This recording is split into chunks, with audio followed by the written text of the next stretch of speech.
special good morning to our listeners via Classic Radio. Good morning and welcome to another edition of To The Point. Those of you viewing GBN TV, you're viewing Channel 7, Channel 11 or Channels 20. Good morning. Welcome to another edition of To The Point here on GBN TV and Classic Radio. I remember to shout out those of you who are viewing and listening via social media platforms, whether it's the YouTube channels or the Facebook page. Good morning. Thanks for being with us once again. This morning with me, I have for you, of course, the representative for the South. That's the Honorable Andy Williams, who will be this morning. He's also the Minister of the Ministry of MIT. Just a short for saying it. Let's go over and say good morning to you, sir. How are you doing this morning? I'm good. Thank you. All right. Everything's good. Sorry? Yeah, is everything good?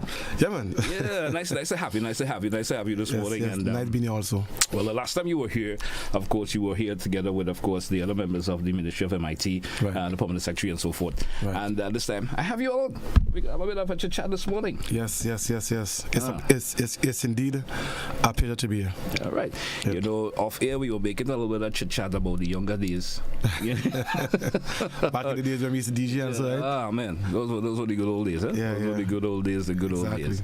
All right. So welcome, Andy. Let's get into the chit-chat this morning. Tell me, 1 year of the National Democratic Congress, forming the government, you decided to, if we could go back, I remember, just being part of the, when you were just a regular civilian, you could say, just a regular citizen. Right. So you made in those blogs on Facebook and so, talking concerning the issues, and then you decided, hey, I want to run, or the offer was also awarded to you, and to run to be with the National Democratic Congress, became a minister. How does it feel to be at the stage you're at right now? Well, I still consider myself to be an ordinary citizen. I'm a worker. I'm someone who, will roll up my sleeve and get to work. That's me. When we were campaigning, I made certain promises to the people. But before that, let me just go back a bit. Because the last 4 years, I'll be on Facebook giving advice as to how the country can do better, what we can do, and I always made a little grand move, because I love politics. I was inspired by politics since in the days of Barack Obama as the first black man to be the president of America. Right. To me, that was, a piece of history that no one can forget. So I will always stay outside and give my advice and say all sorts of things and how the country can move forward. And then when the Prime Minister now, Deacon Mitchell, engaged me, I said I was going to put aside my fears and really. Was there any hesitation? Yeah, there was hesitation. Actually, let me tell you. In June of 2021, I met with Dr. Keith Mitchell, and we spoke about joining the NMP, and then in that same year, I spoke to Persuader, who was the leader of the NDC at the time, on joining the NDC. And I told both of them no. But then, when I spoke to the Prime Minister, now Deacon Mitchell, right, we spoke for about 2 hours, 2.5 hours. He brought a different perspective to you. Yeah, and his style was not dealing with color. His style was about country and how we can, push the country forward. And that is what I was interested in, not in the color politics, but in the politics that is really for the country. So when I spoke to him on Friday. And although we spoke, and so in my mind, I was saying to myself, no. But I told him I'd get back to him the Monday. And the Saturday, I was still saying no. But then I spoke to my brother, Danny, who was DJ Danny. No. I spoke to him the Saturday, and I made a joke with him. I said, Danny, I told Deacon, yes, I'm going to run. But it was just a joke. And when I said that, I felt a burden just lifted off me. Yeah. And I said, you know what, Andy, this is what you have to do. You have to be in politics. And on the Monday, I told the now Prime Minister, yes, I will be part of the campaign and the party also. And the rest is history for that. And the rest was history. And let me just add to that. I have to thank Hotspot for really giving me the popularity and letting me and putting me out there, so people can know who Andy really is, and that was really the basis for me really being successful in the last election. So I must thank Hotspot for that. All right. Yeah. Now, it's 1 year of being in government, being a minister in government. The administration will be having that 1 year anniversary coming up in a matter of days and so forth. Tell us what you consider as the top 10 achievement of the National Democratic administration being government. Tell me the last 12 months. Well, first of all, when we came into office, we thought it was necessary to pay the pension. That was really important so that the elderly folks can have something that they can depend on. Number one. Number two, we can talk about the dark salaries for the teachers. And, if you look at intercall this year, you can see it was a great intercall. But that was because really and truly we paid the dark salaries and everyone came on board. Okay. Right? And so that's like guarding the teachers and stuff. They came in because of that reason. Yes, exactly. And I will also say the bi-monthly salaries, which some people say that it was impossible to do. But the Prime Minister who was the Minister of Finance at the time, he really put his head down to it, and he ensured that it was done. Of course, what I can do is that it can help support economic activity in the country. Right. So instead of waiting for month end for things to pick up, you can have it picking up fortnight and month end. All right. And what that does is that. Okay, let me just give you a little joke, Gary. It's GT. I don't so all this makes me a bit Gary, but just say GT. I'll work with it. My actual name is Glenn, but Glenn, right. Right. So once my father, who was alive at the time, asked me, Andy, when you see our country going into recession, what does that mean? Does it mean that money is falling off the face of the earth? And I had to think for a while. But what causes a recession is when the money is not circulating. Yeah. Right? If, let us say, you have 3 persons in the economy, you're the bank, and the money stays with you, and it's not circulating with the other 2 persons, then it's just stagnant. The economy goes into a recession. So the bi-monthly salary is very important so that economic activity can really be spurred. Yes. And that can create the whole busyness and the atmosphere for good. Right. So to me, that is really important. Right? And again, I can go on to tell you again, even projects like project implementation. Yes. To me, that's a big achievement for the government. For the last 20 years or so, we had no problem in getting funds, but the country have always had a problem in disbursing funds. So we will get funds and grants and we will lose them. We will get funding for projects and we will lose them again. But what we did and what the Prime Minister did is that he recognized that when we came into office. So immediately he introduced the Ministry of MIT, which is Mobilization, Implementation and Transformation. And what mobilization does, it really mobilizes the resources, human resources, financial resources, and so then you have the implementation part, which is where we monitor the implementation rate on projects. So we try to ensure that the projects are implemented on time. We ensure that we solve bottlenecks and anything that can interfere with the progress of projects. Okay. I can tell you, the last budget period, which was December, from the budget, we had something called a budget implementation matrix, where we will put down everything that we promised in the budget with a timeline. And I can tell you, Glenn, GT, I have it right this time. I can tell you great. that the budget implementation matrix, the implementation rate right now for the matrix is 87%. Right. And I think that is a great achievement.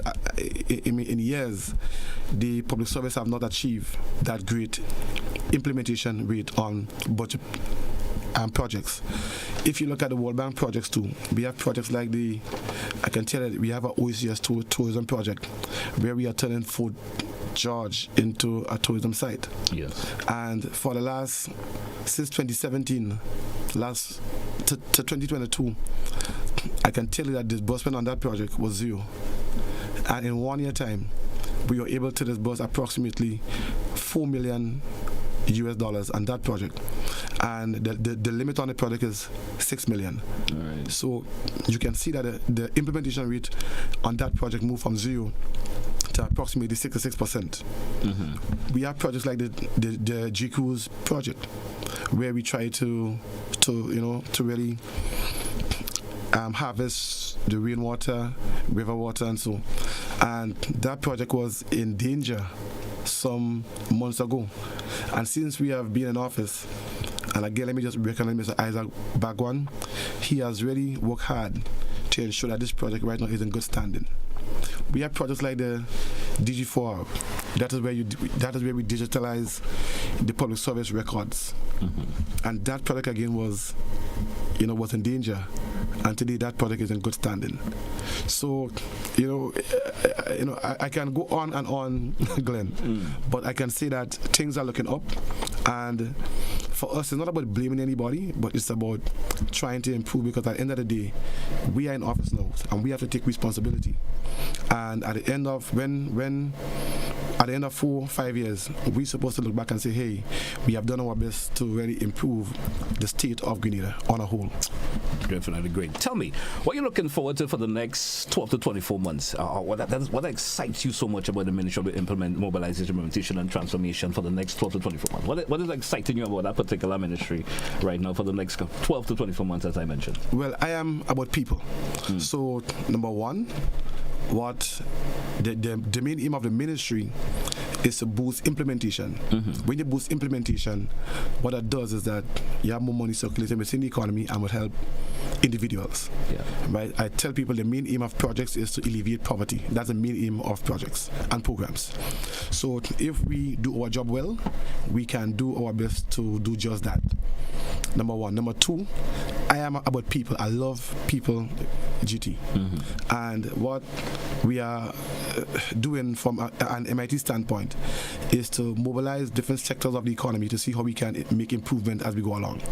So, for example, in the campaign we talk about job training, and MIT will embark on a series of programs where we meet with different should I say stakeholders? Well, not stakeholders, but when I say job training, skill training. Skills training. Right. Okay. So where we will meet with different companies and so. Right. And what we will want them to do is to design a course where individuals can come in and be trained. For example, there's a gentleman by the name of Telfa. He has an electrical school in the south of the island, and he does training and so. So the idea is to get people from all over Grenada we can help subsidize the costs and help them go to that school to be trained, so that they can develop a skill and have a skill. We have met with diving. A business that's really deals with diving, and so a dive shop. And the idea is to enroll fishermen. Sometimes you have young guys who want to fish, and they see you fishing. Fisherman can't swim. Right. But they will see you guy fishing, and they will just take a tank and go down and fish, and at the end of the day they catch bends. Yeah, I understand. But what we want to do is to really give them the training, so that when they go to fish, they are properly trained and they can perform their duty at the highest level. Right. So that is something again that we want to do. From MIT standpoint, again, we have a project called the Visible Transformation Project. Yes. That is where we look to clean up the country and to beautify the country. And we started that project some months ago, and we want to really continue that project and to touch each constituency in Grenada, not just the south, But yesterday I was in St. George's Northeast with the Minister Ron Whitted, and we're looking at places to really bring that project to.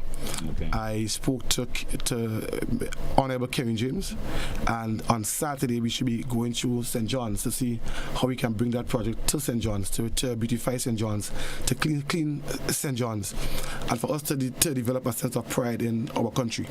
Right. So again, it's about really pushing that project, and we have some more projects that we want to really embark on, but they are projects that will really help the everyday man and to help them to better their living standards and so.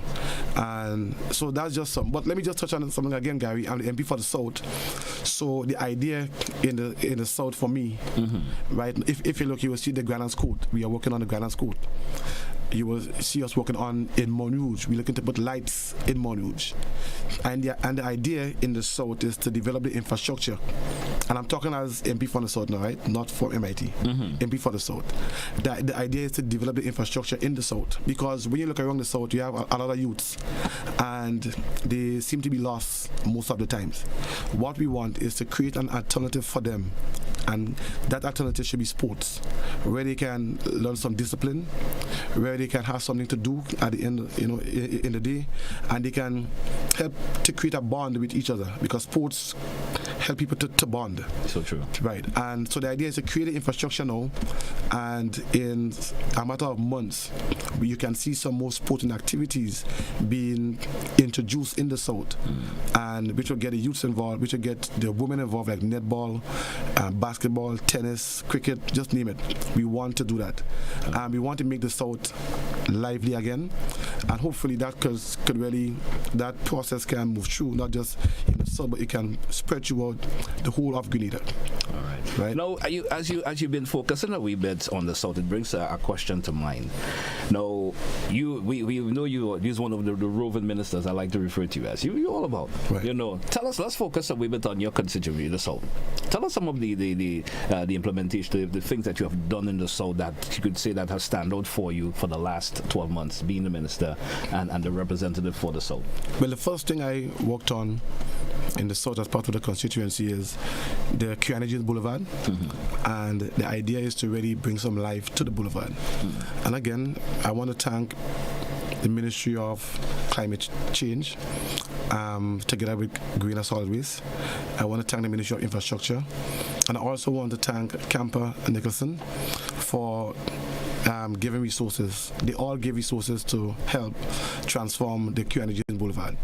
And the idea was that when you hear people saying, Andy, it's an eyesore, and immediately I said, let me try to see what I can do to really make the place look better. And that's what it was all about. So we went in, we spoke to the people there, and some of the boats, we had to get rid of some of the boats. Some of the people who were squatting there, we had to talk to them. We built some places for them. We compensated them in some cases, and after that we really moved in and we got rid of the old boats and so there. And that's done by the part by Brian Manors. You have a part by opposite Tropicana again. And we did the same thing. So again, we engaged the people and we decided to clean it up and to make it look better. Now, last weekend we had an activity there for Father's Day, and it was really successful. Right, we ended up putting some solar lights in the place, and last weekend we had some cultural activities on the boulevard, and this is what we want to encourage. So this weekend coming up is our 1-year celebration, and we will not have anything there this weekend. But starting from the 2nd of July, we will every week leading up to Carnival, we will have some cultural activities taking place on the Kiana Boulevard. All right. And the idea is that if this is Kiana Boulevard, he's one of the greatest 400 meters athletes in the world, and we need to give him something proper and something good. And that is the idea. Not to cut you a wee bit, but we was trying to focus on what you've done for the South for the last 10 years, for the last 10 months, or for the last 12 months.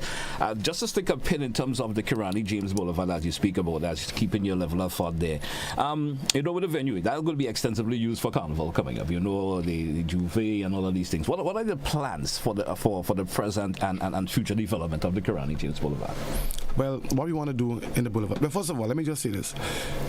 Carnival is approaching a Carnival weekend. They normally use the boulevard to do the vending and so.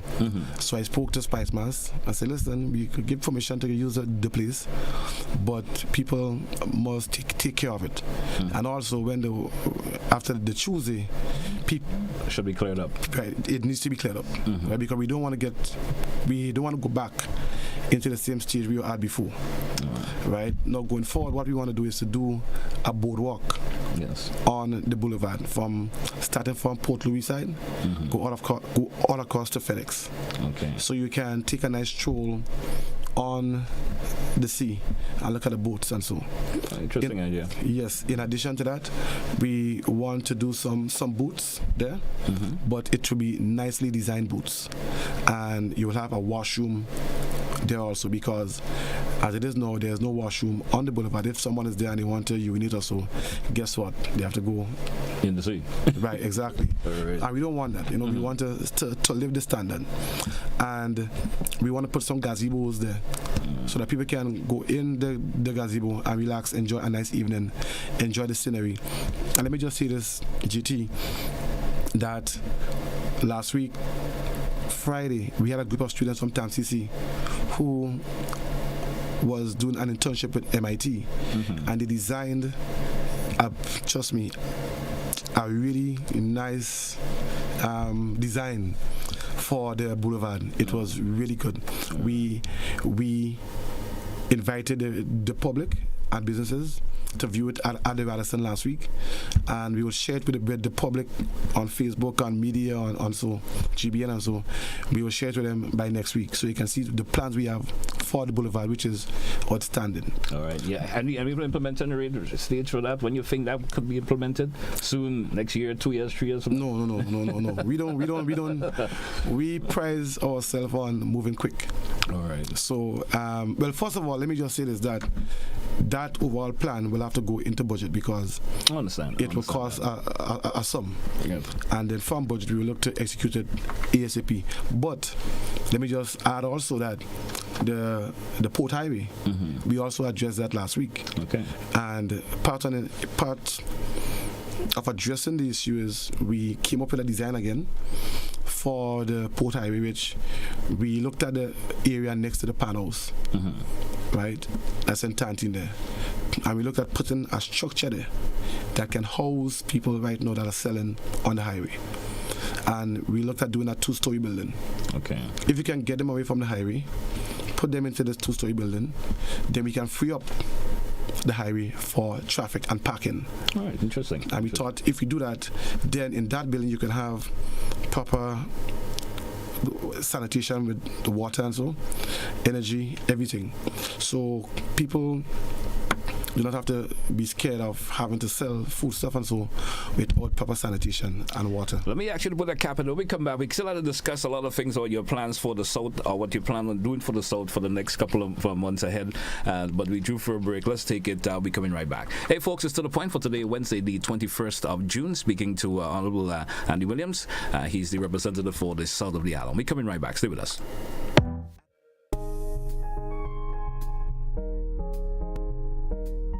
This is a public service announcement from the National Democratic Congress. The national address by Prime Minister, the Honorable Dickon Mitchell, which was guided for the Grenada Trade Center, will now be held at the Radisson Conference Center on Wednesday, June 21st in Grand Dance from 7 p.m. Reporting on a year of transformational progress. Please join us in person or online on GIS Channels 22, also Facebook and YouTube. So we're moving forward, move the country forward. Big money.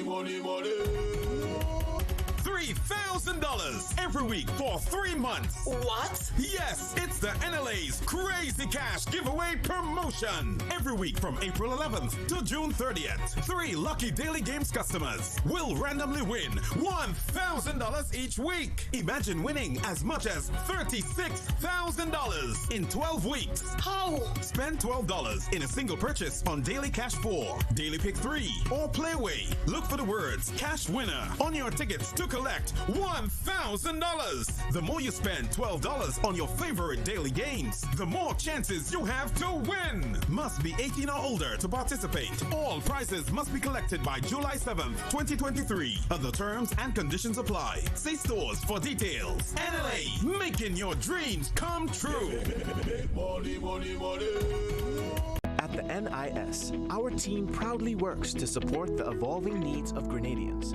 We have made some changes to our operations and want to keep you informed. Firstly, we are happy to introduce the new unemployment benefit. This benefit will provide an insured person with 50% of his or her former income in the case of sudden unemployment. To support this benefit and other benefits we offer, it was necessary to increase the contribution rate. The contribution rate will increase.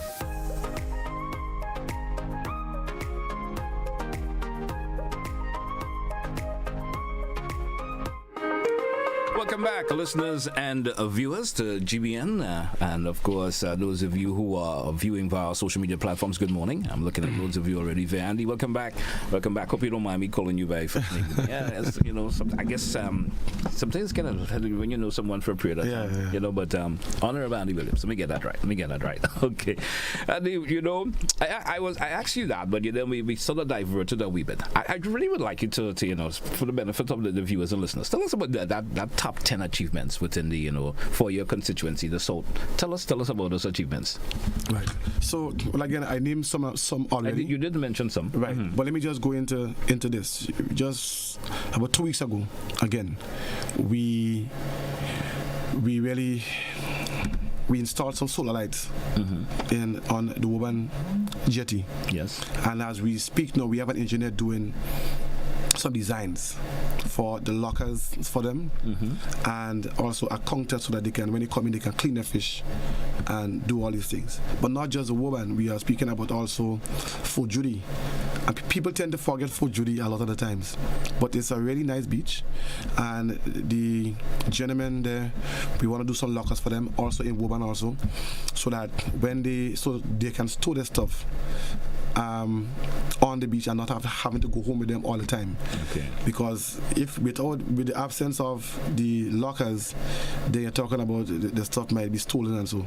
So, and again, we even want to extend the same thing to the Grandlands fishermen and the Cali's fishermen. So that's in the South. We want to we speak about fishing all the time, and I think it's an area that we really neglect a lot. And the idea is to give the fishermen some assistance. So in a matter of maybe weeks, you can see us making the move to start putting the lockers on the various in Woburn, in Grandlands, in Fort Judy and so. In addition to that, again, let me just talk about the jetty in Woburn. We want to do some work on the jetty in Woburn. Because Woburn is indeed is known for fishing, and it's a beautiful village. And as long as I'm the MP for the area, I will give these guys as much assistance as possible. So that's just in one way. You know, more or less, that songs as you know, upcoming things that you plan on doing. But I just wanted to get a gas of, you know, some of the stuff that you think, well, I've achieved this in the South for the last 12 months. That's what I was really looking for to hear from you. Right. Well, so besides we are the lagoon, we can talk about the Wall Street. Yes. Where when you looked at Wall Street before, you will see, I mean, you know, it was just not looking nice. But Wall Street is a place where, you know, it serves a great purpose. If you go to a party in the night and you want something to eat at 1 in the morning, 2 in the morning, you know you can go by Wall Street and get something. And the idea was to make it more feasible, to make it more sustainable. And what we did, we assisted the Wall Street Cooperative in to clean up the place. Right. And also, Wall Street had a cooperative, but they had no authority, they had no power. So we gave them power, and they report to the Ministry of MIT. And that cooperative is in charge of keeping Wall Street and maintaining it to the level that we want. All right, and not fully depending on someone to come in and do. They can implement those things themselves. Exactly. Great. Another thing again that we have done in the South. The South, I can tell you, places like Coconut Beach going down there, you know, you had garbage all over. And it may look simple, GT, but we have to start having pride in our country. And I believe that it starts with us as a people. So again, what I did is that we embarked on, and I must thank places like True Blueberry Resort, and so who really played their part. And the Woburn Community Group by the Mangrove in Woburn. And what we did is that we embarked on a few activities where we let people come out and clean up their surroundings. Okay. Right, I was going in the trenches with them because that's the thing I love to do. I love to walk. All right. Right, maybe it's a blessing or a cause, let me ask you this. We know you love your ministry, but what other ministry would you like to work in? If for some reason the PM decides, hey, I will be making a shovel in sometime soon, what other ministry you think you could make a meaningful contribution to? If that opportunity comes around. No, let me just be biased here. Yeah. You know, I love it. I love MIT. I understand. That's what I said. I said I know you love that particular ministry, but I just asked if there's any other ministry you would like to, And the answer is no. You don't want any other ministry? No. And let me tell you why I love MIT, because MIT mandate is to work along with all other ministries, and MIT mandate is to help boost implementation. Yes. And MIT is not the supervisor, but MIT is the brother, basically. All right. So, let's say you're the Ministry of Health, the Ministry of Infrastructure, and MIT will be there to say, hey, listen, GT, you said you will complete this project in this time, but it's behind. Let's say you're the Minister of Sports, it's the same thing. So we get a chance to work along with all other ministries, and that's the beauty of MIT. Right. So for me to leave and but confirm myself, you may not be able to tell the PM no, eh?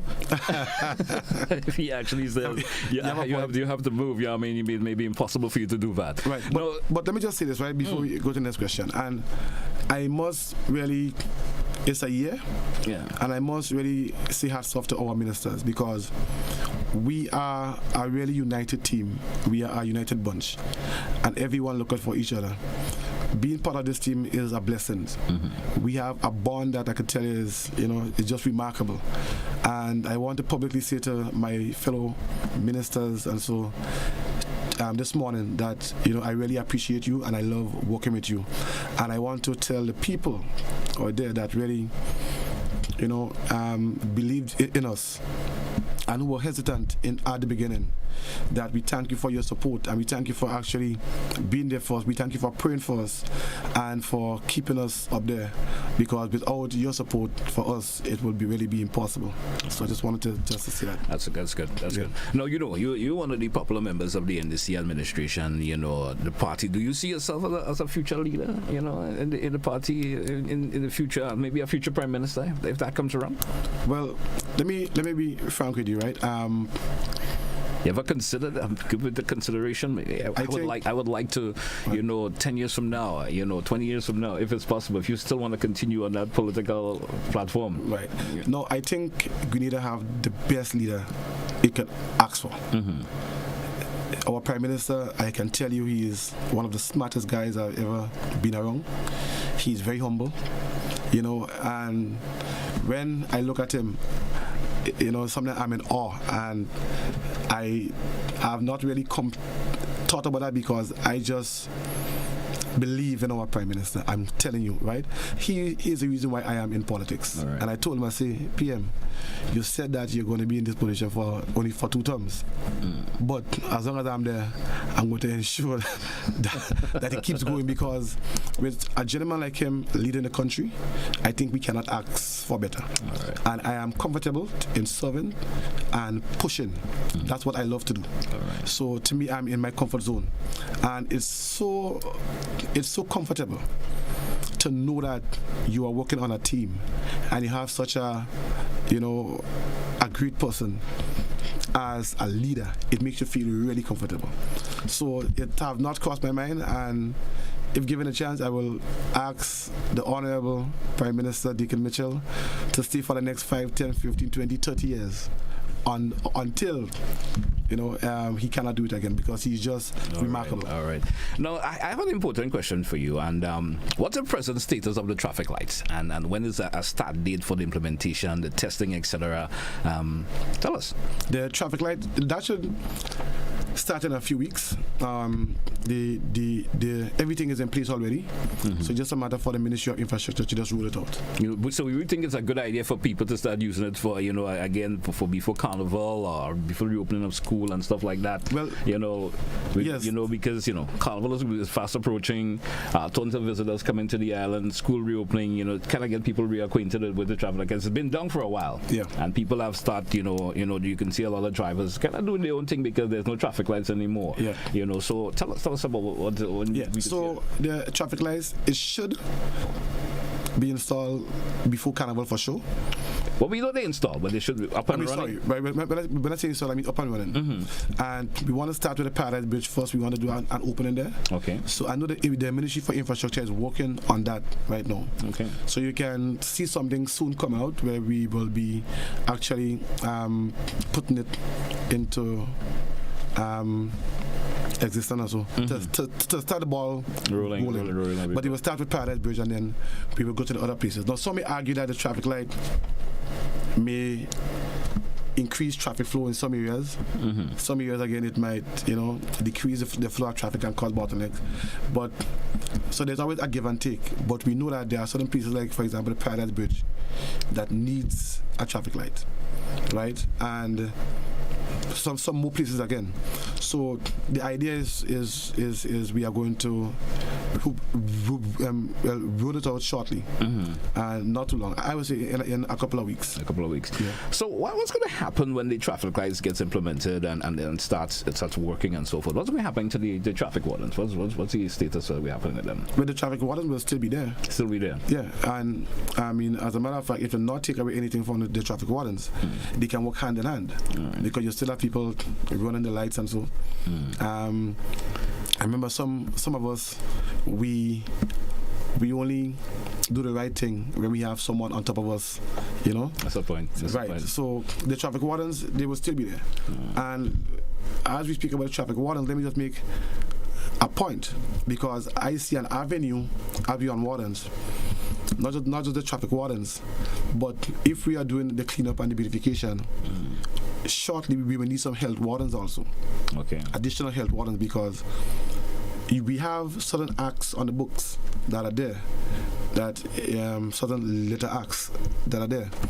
But if we don't have anyone enforcing them, then it will just be there and not make any sense. All right. So we in the upcoming months we will be looking at health wardens and ways we can increase the number of health wardens so that the litter acts can be enforced, and not a matter of us just cleaning up, but we have to maintain it. All right. So there are works for the wardens. All right. I'm not scared about that. So tell me, what's the latest with the derelict vehicle removal, and what has been done with the vehicles that has been removed thus far? What's the latest on that? If you can share some information with us. Well, as we speak, we have a schedule that we every week with different places that we attack. And when I say attack, places that we go to tag vehicles and to remove vehicles, and it's a process. We are storing them right now in Port Saline, and the idea is to crush them and ship them out of Grenada. All right. That's the long-term goal. But we need to get rid of them. We have started the process, but we have a lot more to do, because the derelict vehicles can really hamburg traffic. It can hamburg emergency vehicles like fire trucks, ambulance. I remember sometime late last year, a fire truck had to go to out fire somewhere in Monjalo, and the resident was saying if apparently we removed the vehicle some days before the fire truck came. If we did not remove that vehicle, would have obstructed Exactly. So that's it. I mean, it has its blessings, and I'm happy to see this happening, because there are a lot of vehicles who are just parked by the road and places, and they're creating an obstruction, and some of them is just a blatant eyesore. You understand? It's a blatant eyesore. Tell me, in terms of, there's a question I wanted to ask. When are we going to see some movement on the Molyneux project again? The Molyneux project, the Minister of MIT. Right. So let me just explain what happened on the Molyneux project. When we came into office, we had a design for the Molyneux project, which really took into consideration the road, never took into consideration the top part, right, that was slipping. And while construction was taking place, we had an incident occurred where one of the major Nawasa water lines burst. And the water was just going all over, and it affected the top part of the road, and caused some erosion to take place. All right. So then we had to go back to the drawing board, because no, it cannot be just the road alone. We have to now look at the top part of the road. So what we did another design, and that design took into consideration the road and the upper part.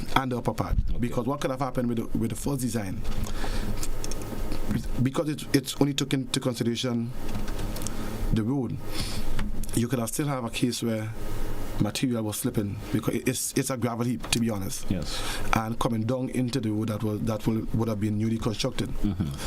With the new design now, even though there's slippage, it will not go into the road and it will not affect the road. Because part of that design we will be putting piles down in the ground that will get a really hard surface, and the road will be built on the piles. So it will be really so the road will be solid, and the stuff from over the road will not go on the road. It will not affect it. So if you ask me, the new design is more superior to the original design. And I'm sure the motoring public, especially folks who transfers that particular, will pretty really happy to hear about that. And any time, could you give a time strap in terms of when we could see that start off? The project will start soon. I know the Ministry of Infrastructure is really trying their best, because I've engaged them. They're really trying their best to start it soon. And we are looking for that project to be completed as early in the first half of next year. Okay, great. And the idea is not just to do the road, to do it quick, but the idea is to do it proper. Yes. Are we looking for a road for another 100 years, more or less? Yes. Yes. Tell me another question. You know, we're strapped for time, and I know I'm seeing the phones are going, which means folks would like to ask you a question or two. The River Road project, tell us. We know that we haven't seen the final side portion of it. We see that's been on a hold up for a bit. Anytime we're going to see any movement on that project anytime soon? So the last 3 stages of the project went out to tender, and the Ministry of Infrastructure is doing the evaluation and the procurement procedure and so. And so we can see construction starting on that project soon. But you see, and let me just say this, right? That's the nature. That's my hometown, so I'm interested. I'm interested to know what's going on there. And we're already trying to do it before the start of the rain season. We're already trying to do it, but because of the processes that had to take place, we just couldn't. And so we know that it will have a challenge with the rain that is coming now and the project. But we have some engineers and we have some companies and contractors on board, local contractors who are really good at what they're doing. So we have met with them, and the idea is to see how we can execute the project as quick as possible, so that to reduce the amount of water damages and so that may take place during the rain season. All right, great. I know we drew for. Let's take a break, and when we come back, we certainly going to be entertaining some calls. Come see the phone have been going pretty busy for a while, but we drew for a break. Let's take that. And folks, when we come back, feel free to give us that call 435-2041, 435-2041. We coming right back.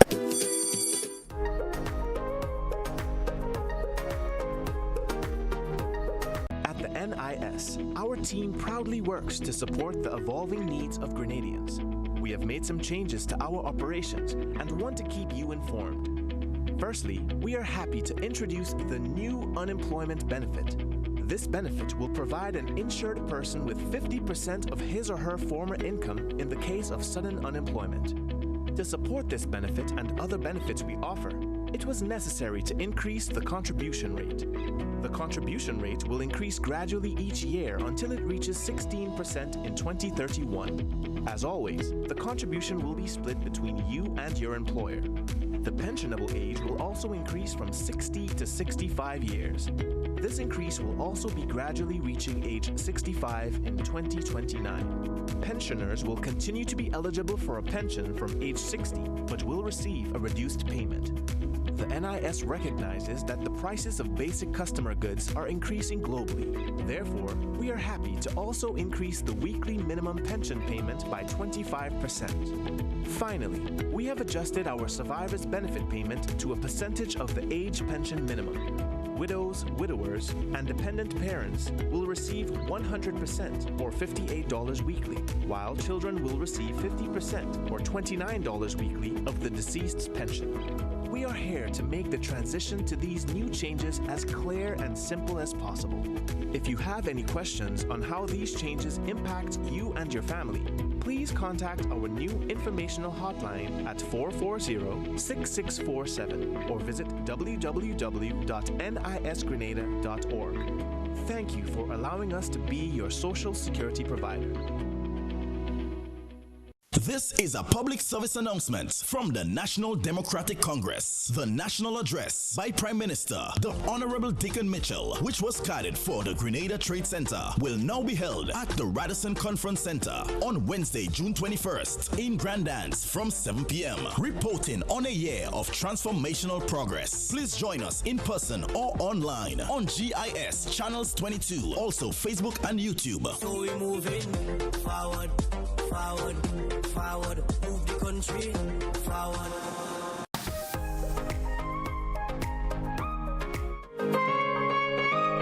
Welcome back, listeners and viewers. It's to the point for today, Wednesday, the 21st day of June. I have the Honorable Andy Williams with me this morning.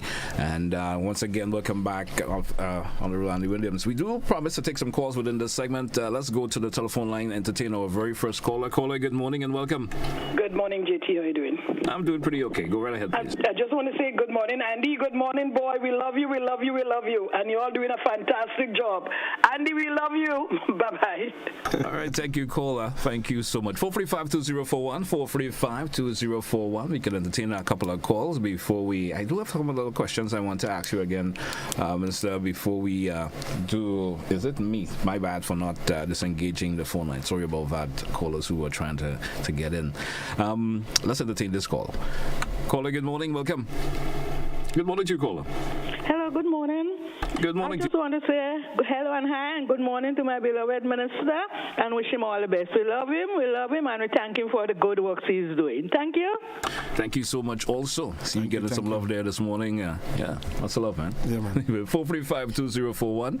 Let's go back to the phone line. Caller, good morning and welcome. Good morning, Mr. Telesford. Greetings and greetings to you. Yes, I am not showering love on any individual. I see Grenada, my country and its future. I strongly believe that Mr. Williams is disorientated as it relates to what the duty of a minister and even more, a member of parliament is. You see, it goes beyond being just popular and being liked, where people tick in a box and so on. No, brother. I expected when the people removed the previous organized crime syndicate that sequestered the state of Grenada, that we'd get into something with people more organized, with greater understanding how the state should operate to correct some of the ills and the destruction of the previous administration had set up. But it seems that some of us today are even more disorientated than previously. What are we doing when we have this MIT, a ministry set up to guarantee, or, well, I don't know if it's guarantee or whatever, that the other ministries do the work, and we continue to pay people. Listen, this is understood as I end here, that ministries manifest the works and ideas of an administration. That's why we have Ministry of Health to deal with health matters. Ministry of Infrastructure, Public Works, whatever, to deal with those matters. But we can't have a ministry overlooking all the other ministries, and you paying the people within the various ministries. I believe this is a total waste and unnecessary duplication, because it's not about an individual. I wish you people would reconsider your position and get the ministries to work, establish efficiency in the ministries, and end this charade about this MIT and trying to justify a responsibility and a job. I don't want to take much more time, but seriously consider what I'm saying, because I wouldn't stop Have a nice day, will you, Mr. Gentleman? Thank you so much, caller. Anyone respond to that? Let me just respond to that, right? Because let me just tell the caller something. It cost the Ministry of MIT approximately $5 million to really set up and with the staff and everything, budget and everything, right? And, you know, US may say it's a duplication. But the reason why the Prime Minister really put a Ministry of MIT here is because we are losing funding, we are losing money. Imagine we just lost last year a grant of $80 million, EC dollars. And why? Because this was a project called the UK Safe project, which was on the book for the last 6 years, and nothing was done. And it is because we have a ministry now of MIT that we are able to go back to the UK and say, hey, we have not put things in place that are different. We have a new ministry now that will ensure that the job will get done. And they gave us back 70 million of the 80 million. If we did not have that, that money would have gone down the drain. And again, we have a project now, the same OECS tourism project, which is approximately $6 million US. That project was going down the drain. We had zero implementation. The Prime Minister put that project in MIT to ensure that we save that project and that the $6 million US that we can have use for it. Right. So people can be bent on saying certain things, but we have to look at the reality and we have to look at the truth. Number one. Number two, GT. We talk about the popularity. Listen, all I try to do is try to be there for the people. Because I know a government is supposed to be of the people, for the people, and by the people. If I'm popular because of that, so be it. But that would not stop me from working. Right? I'm a worker and I will continue to work for the people of Grenada, Carriacou, and Peter Martin. That is all I know, and that is what I will continue to do. All right. Great. Let's take another caller. Caller, good morning. Welcome. Good morning, JT, and good morning to Most Honorable Minister Andy Williams. I heard you asking some questions, a question concerning what are some of the achievements of our 1 year. Well, I'm here to add to what the minister said. Number one, there are some essential items on the shelf that this government removed the VAT on. Secondly, the nurses get $500 on their salary for 1 year. Thirdly, concerning your house tax, I like to go local. Concerning your house tax, they remove the penalty on the interest of people who owe in house tax, so you only pay what you own. So that is another achievement. Let's take for Carriacou, for example. Carriacou got medical supplies for the hospital. The minister there building sidewalks. I was only there on Saturday, and it was pointed out to me a nice new road that the minister built. The Pitimatic police station got a new roof. They got a vehicle. Planes now come into Carriacou. They take out the $10 charge on the people from Carriacou that have to come to Grenada. They have to pay $10. They have this off. The visual arts get 100% to bring in the things here on island for wherever, if they want to play music, the steel band, whatever it is, 100%, which is a good achievement. Then if your light bill megawatts is under 99 wattage, you get $10 off. I am a recipient of that every month. I get my $10 off because I'm always under $100 in my light. Then I will talk about the sidewalks in Carriacou. Oh, the sewage system in La Colombe, they're here to repair that thing too. There was an old boat in Carriacou that they pointed out to me, was in the ocean there for donkey years. The minister there got the boat out of the water. I don't want to take too much time again, but then I was just about to tell you that, caller, because you will be saying a whole lot that we are strapped for time with just approximately 7 minutes or so left. So we're certainly happy that you were able to tell us about some of the implementation that the government did that Mr. Williams, of course, Honorable Williams, did missed out on saying. I guess you can remember everything, but there was certainly a lot. Let's take one more caller in this segment, and we certainly going into our final conversation. We talk about the anniversary coming up and so forth, and give us some highlights insights in terms of what it's going to be like from your perspective. Let's take our final caller. Caller, good morning and welcome. Good morning to you, caller. Good morning. Good morning, Brother Andy. I love you so much.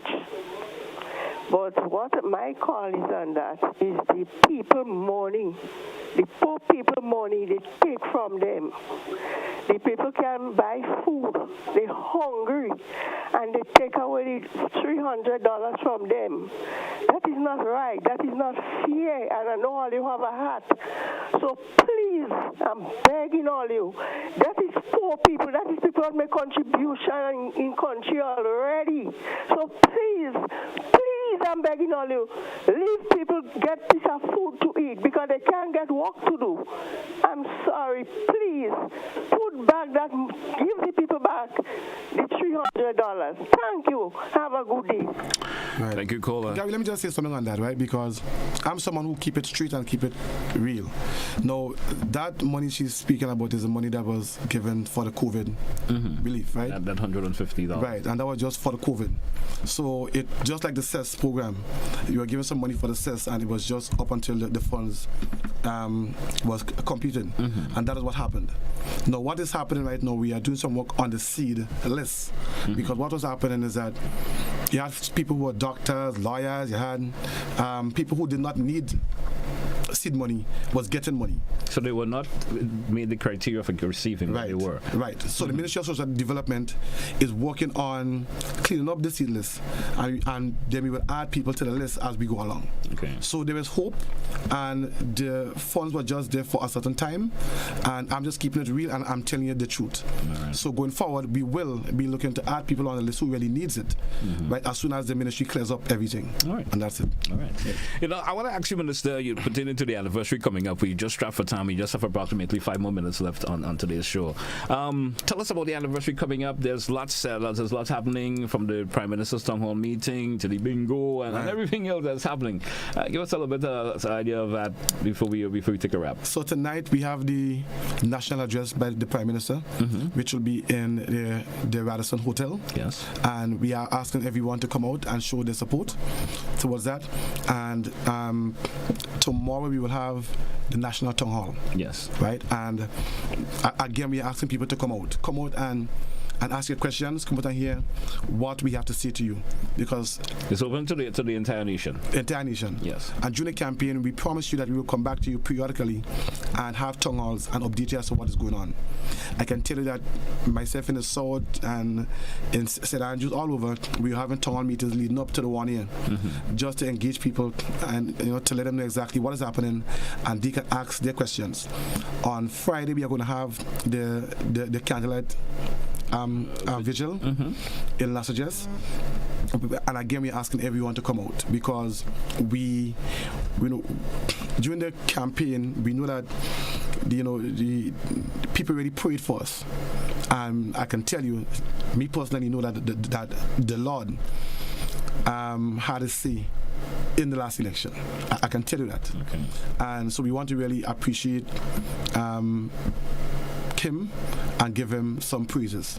Also on the Sunday, we will be having a nice celebration at the stadium, and we are going to be having a bingo also, and it's going to be a nice event. So we are asking people to come out and support the events.